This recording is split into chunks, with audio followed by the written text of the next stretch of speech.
there, this is Sugarcoder. In this video, I am going to show you all of the baking and food decorating items from Dollar Tree that I like.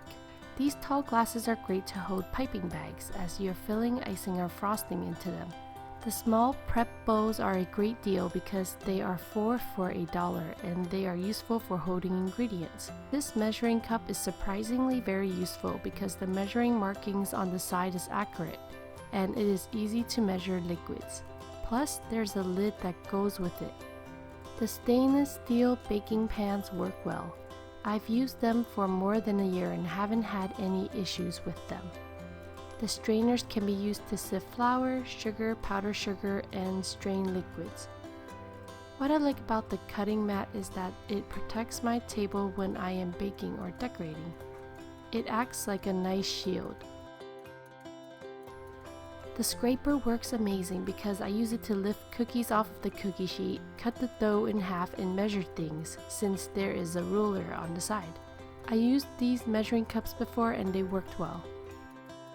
I like the big bag clips because I usually use them to hold frosting bags or baking ingredients.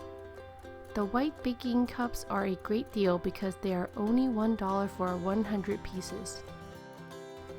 I really like these colorful small spatula, pastry brush, tongs, and whisk. They are useful for mixing ingredients together. So on to the ingredients.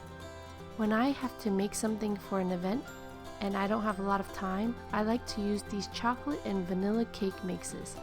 Not only are they easy to bake, they are tasty too.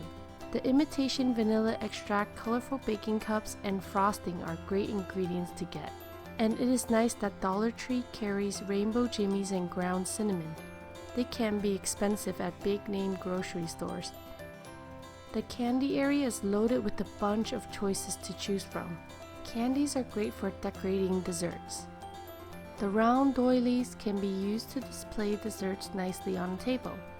If you make cake pops, then these foam circles are great to hold them. Whenever I decorate cookies, I make sure that I have a grip on the bottom of the cookie to prevent the cookie from moving around. So you can cut these shelf liners into any shape you want and use them as a cookie grip. The pre-cut parchment paper squares are useful because they can be used to separate cookies after you bake them. Recently, I came across these awesome stencils and I thought how great they are for cookie decorating. There are a lot of designs and they work well. What I like about the plastic cookie cutters is that they are huge. In the craft area, I found a piercing and scoring tool that can be used for decorating cookies. Wooden picks can be used as well. In a previous video that I made, I showed how to make your own cake and cupcake stand by using this candle related item. All you need to do is super glue a plate on top of it. And last but not least, transparent loot bags are always great for giving away desserts to people. So which items did you like in this video? Let me know in the comment section. Thank you for watching and have a sweet day.